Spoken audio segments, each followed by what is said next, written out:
ঢাকার যানজট বা আবর্জনার সমস্যায় তো আমরা সবাই অতিষ্ঠ। আচ্ছা ভাবুন তো, যদি একটা অ্যাপেই এর সমাধান থাকতো। আসলে এই প্রশ্নটা থেকে একটা নতুন উদ্যোগের শুরু, যা হয়তো আমাদের শহরের ছবিটাই পাল্টে দেবে।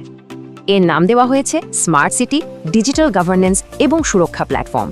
এটা কিন্তু শুধু একটা অ্যাপ না, কারণ একটা বড় শহরে জীবনযাপন করা কিন্তু বেশ চ্যালেঞ্জিং। রোজগার জীবনে ছোটখাটো অনেক সমস্যা লেগেই থাকে। যেমন ধরুন ঘুষ, অবৈধ দখল, মশা বা বর্জ্যের মতো সমস্যাগুলো। এই অ্যাপটি এইসবেরই সমাধান করবে। সমাধানটা কি? একটাই অ্যাপ যেখানে সব অভিযোগ জানানো যাবে, মানে দেরি না করে সরাসরি অ্যাকশন। সহজ কথায় এটা একটা সিটিজেন সার্ভিস প্ল্যাটফর্ম। নাগরিকরা সরাসরি কর্তৃপক্ষের কাছে অভিযোগ জানাতে পারবেন। কিন্তু প্রশ্ন হলো, একজন সাধারণ নাগরিক কিভাবে অভিযোগ করবেন? প্রসেসটা কিন্তু খুবই সহজ রাখা হয়েছে। কোনো সমস্যা চোখে পড়লেই হলো, অ্যাপ খুলে প্রমাণসহ অভিযোগটা সরাসরি অধিকারিকের কাছে পাঠিয়ে দেওয়া যাবে।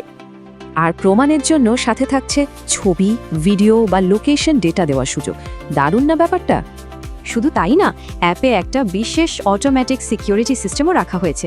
এটা ব্যক্তিগত সুরক্ষার জন্য। মানে অপরাধের সাক্ষী হলে এখন আর অসহায় বোধ করার কিছু নেই, সঙ্গে সঙ্গে ব্যবস্থা নেওয়া সম্ভব।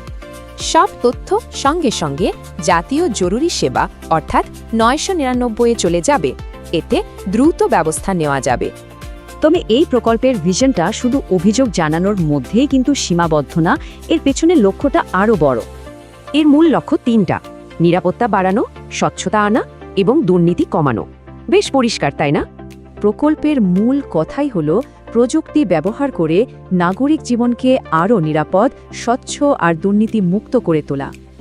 এই অসাধারণ উদ্যোগটির পরিকল্পনায় আছে ডেভেলপার শাহতাজ সফট লিমিটেড। তারাই এটা বানাচ্ছে। এখন দেখার বিষয়, এই অ্যাপটি কি নাগরিক আর সরকারের সম্পর্কটা আসলেই বদলে দিতে পারবে?